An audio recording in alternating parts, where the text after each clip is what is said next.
So I'm not with much voice tonight, but we'll make do with what we've got here to do with. It's an honor for me to get to stand before you. As Brownie would say, it has been a long time. We were on county commission. Ed Schaus was on county commission.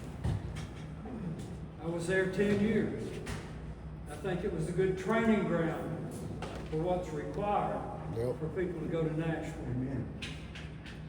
I've been in Nashville 4 terms, that's 8 years, and I'm on the ballot this November to be returned to Nashville. And the thing that I like most about being there is it's dealing with state and local government. That's the 10 years of being on county commission. That's knowing what a law director might think. That's knowing what officers, elected constitutional officers of Knox County might think. So it's a great starting place to be somewhere as county commission. But as I said, I am truly honored to represent the 19th district in Nashville. The first thing though that I need to do, looking at my notes, and this being the season of honoring veterans, need to pause for just a second and say that while I have been in Nashville, there's been at least 2 occurrences of young men that lived on just off Emory Road. United States Army Staff Sergeant Ryan Christian Knaus was the last person to die in action in Afghanistan, August the 26th of 21. United States Army Specialist Jeremy David Evans passed away at Fort Wainwright in Alaska, training exercise, October 2nd, 2023. I was drafted and was lucky enough to be selected to go to Officer Candidate Training, Fort Gordon, Georgia, subsequently spending 2 more years in the Army, total of 3, and receiving a piece of paper from the United States Congress saying, I am an officer and a gentleman. Serving in the military is one of the most honored things that we should applaud as we travel through life. So in keeping with that, I know there's a Marine here. Those that have served in the military, I'd ask that you please stand.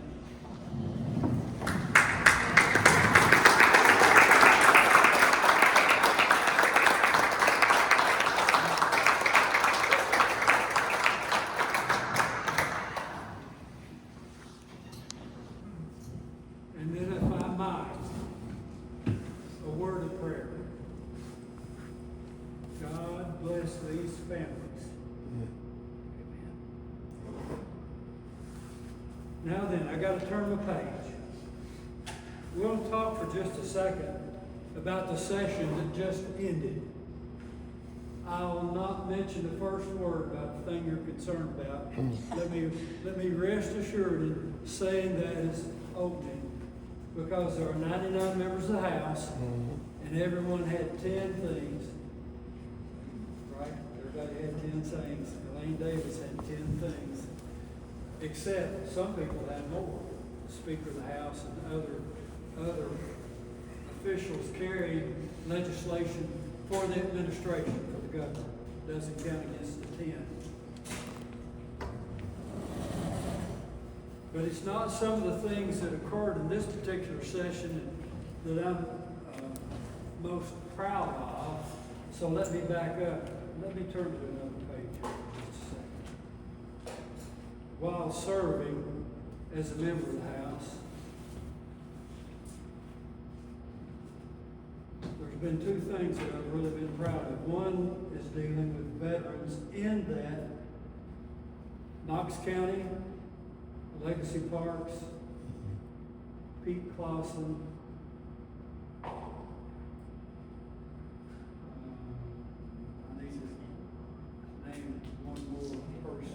West Stowers, in $1.5 million project to get a Veterans Overlook Park immediately across the river from the Veterans Cemetery on Johnson Muir Highway. I was in the governor's office when that idea was pitched. And the way it was pitched was Knox County had $500,000. West Stowers was instrumental in $500,000 being raised in the community. And we needed the state to step up for veterans and veterans' families. And $1.5 million was raised for the Veterans Overlook Park on Johnson Muir Highway. Number one thing for me. The second best thing that occurred, and it's occurred, it takes a long time sometimes to get things done. Again, Pete Clausen and the purchase of real estate in 7 Islands, and then Carol Evans and Legacy Parks, and then Tim Burchett and as Knox County mayor, and eventually the state of Tennessee, and it's the only birding park in the state of Tennessee, 7 Islands State Birding Park. Another jewel. It's technically the only state-operated park in Knox County. And I'm really proud of that on behalf of those that have participated in getting it established and it being a working park. The most important thing that now needs to occur is you can get from the main part of the park to one of the islands, a bridge that was engineered by TDOT. You could drive a tractor trailer on it. It's not that wide, but it probably hold that up. The most important thing that's taking place right now through the efforts of Carol Evans and Legacy Parks is to get from that island to the south shore, which is a little bit upriver from Johnson University, and not have to drive 45 minutes around to get into the park on the north side. Those to me have been big high points along with Carter Elementary School and Woods Middle School. In my foray into being in public service. So what did happen in the last session? Some stuff on health. Made it easier for newly approved drugs to get into the pharmacies of the state of Tennessee. Reduce some conflicts of interest that deal with how benefits flow to people and I'll call it monopolistic activities taking place. Speeded up the attracting of physicians into rural areas. We had to allocate some money to cover inflation in TennCare. And as some people think, there should be open and unfettered competition amongst medical facilities, and some issues related to certificate of need were reduced, especially as it deals with emergency medical facilities and acute care hospitals. And the lines of safety, which then maybe backs up into healthcare. I did not carry the legislation, but I really lobbied for it. Esther Hilton Haynes out of, I'll say Chattanooga, who entered the House same time I did 8 years ago, carried the legislation on Kratom. The thing that bothered me about Kratom is the one police officer in the city of Knoxville lost his job over shoplifting Kratom. To me, that was enough to be thinking that service station, medical advice is probably not the place where we need to be.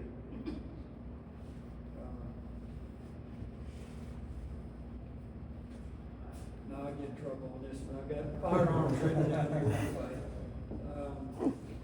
Someone commits an incident with a firearm that results in death or injury, that person needs to be held. Some courts were allowing them almost unfettered immediate access to bail. It's not that they're going to be held, but in some other instances also, the judge doing certain acts on certain alleged activities is going to have to write a little bit of paper about why it is they did what they did.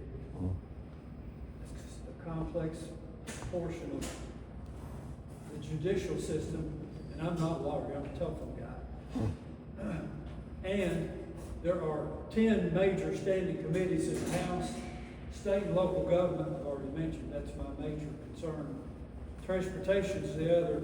Then there are 8 other committees that I'll not see the activity of that committee until it gets to the floor. Unless it's something that someone comes in the office talking about. We, in the short time that we're in Nashville, have to really be active on the things that are in our committee to make sure they get vetted and get to the disposition that they need to be in.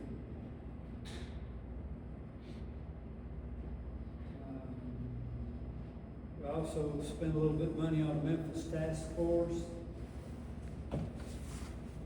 Entered some stuff into code about coercive suicide. Listening to Howard and Hilton Hill arriving here, talking about AI with a male young teenager in love with a AI manufactured chat box. And eventually this chat box convinced the kid that we can be together forever and take your life. And let it work. Education, we expanded, I'll just say vouchers, put some limits on screen time, tried to encourage kids not to be truant by regulating driving privileges.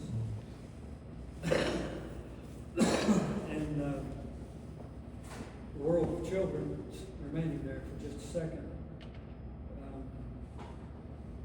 Expanded resources for children in state custody, which amounted to maybe $35 million more being allocated in the Department of Children's Services while doing staff work with about $10 more million. Some of the things that I was involved with, government efficiency and things that took away one of the weeks that we would have been in Nashville. That's the ice storm that hit Nashville. Come to find out, some of the electric utilities across the state of Tennessee might have boards of directors that stand at length from, well, and I'll give, I think KUB's one. The city mayor appoints KUB, and a large majority of KUB is not even in the city of Knoxville. It's an unincorporated part of Knox County, and then Union County and Granger County. So there are certain limits now on how big your utility might be and where your representation might come from if it's not in the area currently. Let me just move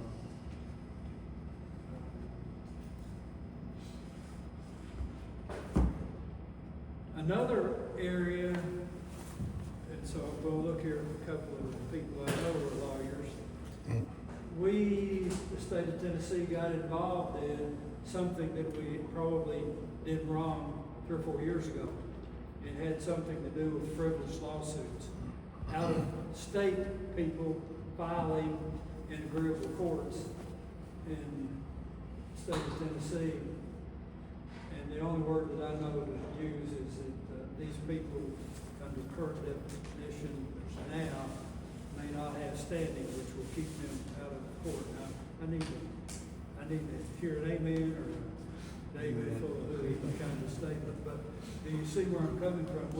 We in the state of Tennessee would be implementing certain code, and there would be people from out of state coming just to say, "Oh, I object to that," and we'd be in court trying to defend where we were. The Attorney General of the state of Tennessee would be, and no one's been hurt yet by whatever particular rule we might have made. And with that, now I've got one more thing here at the bottom of the page. The Tennessee legislature this year engaged in what I'll call a forensic audit of the school system in Memphis. Amen.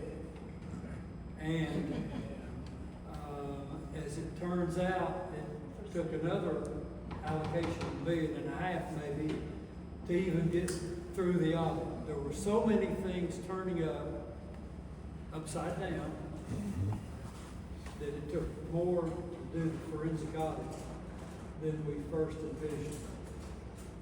The state of Tennessee is probably on the verge of saying how the Memphis school system is going to be operating. I say that not officially, I just say that because I'm not in education, state, local government, transportation. I'm not in education.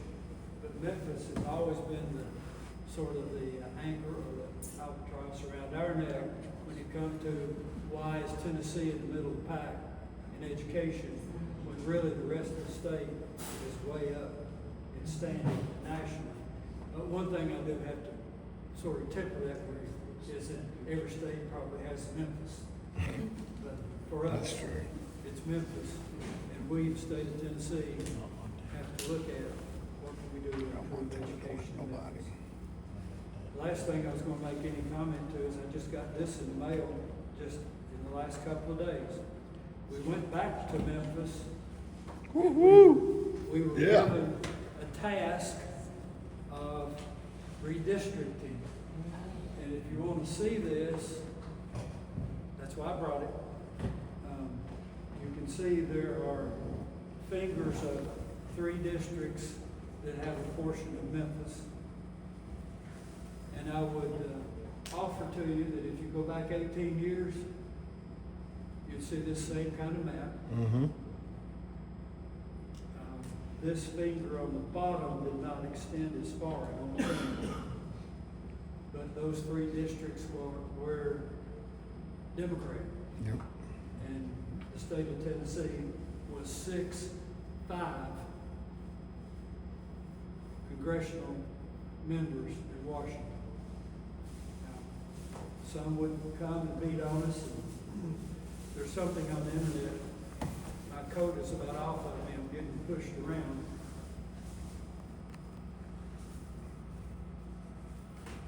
This occurrence of a map, if you go to Massachusetts, it's been that way for 18 years. They're 40% Republican, maybe, and they are 9 members Democrat in the Congress of the United States.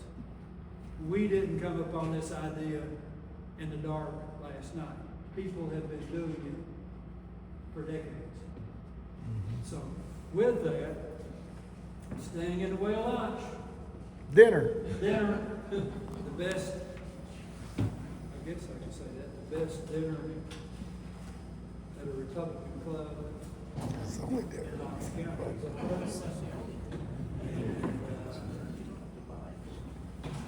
First off, 3 books. If anyone else wants a blue book more than these 3, let me know. We've got 2 or 3 more to call. And with that, There's an elephant for the raffle. there's a little courtesy of Harry Brooks, so you know it has age on it. Questions of any of the comments that I've made? Transportation.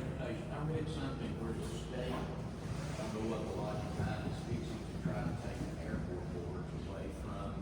No, it's done. Take control of our airport. It's a difficult situation that has been on the radar. It's been on the radar of the state legislature for 3 years. The at issue, and I can say it here and go back and sue me in Nashville.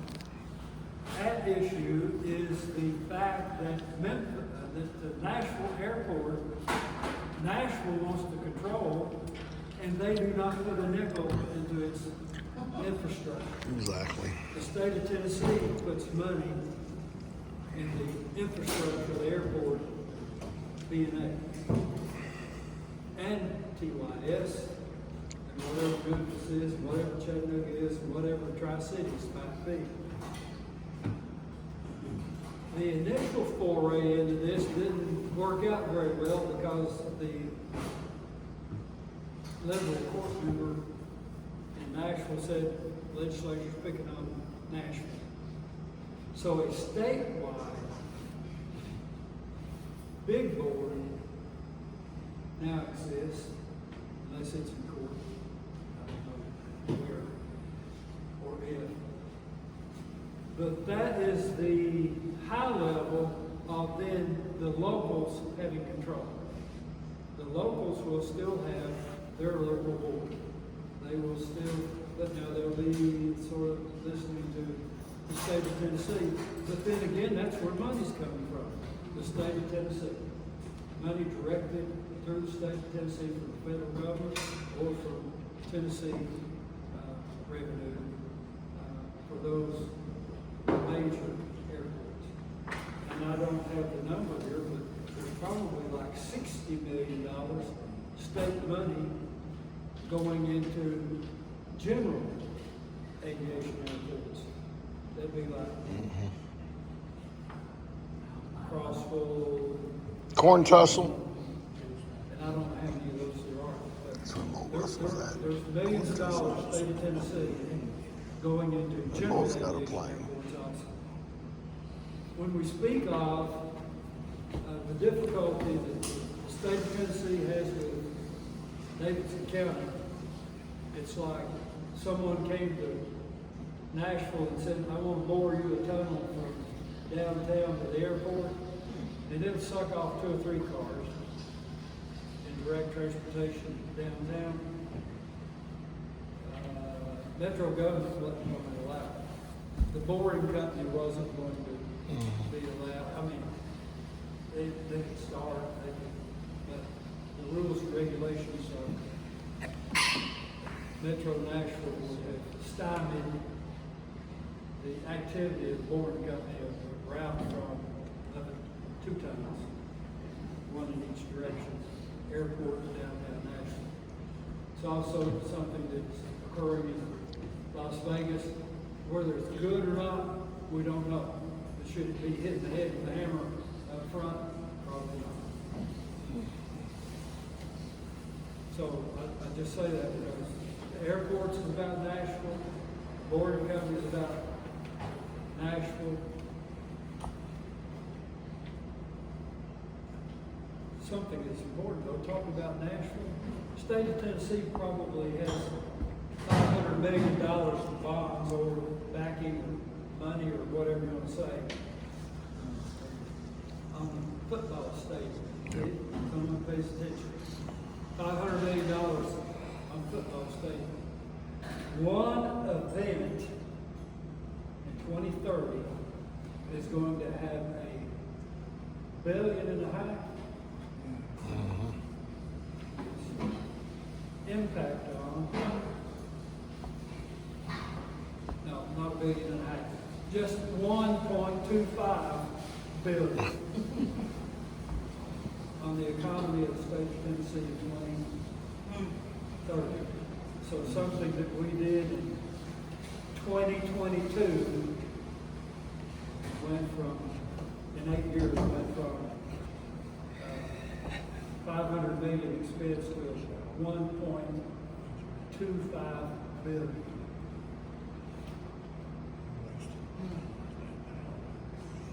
Another question. I'm extremely happy to be on the ballot to represent the folks in the 19th district. I will be there in Nashville because I find it a little bit social. I've got a lot of friends now. 8 years, you make a lot of friends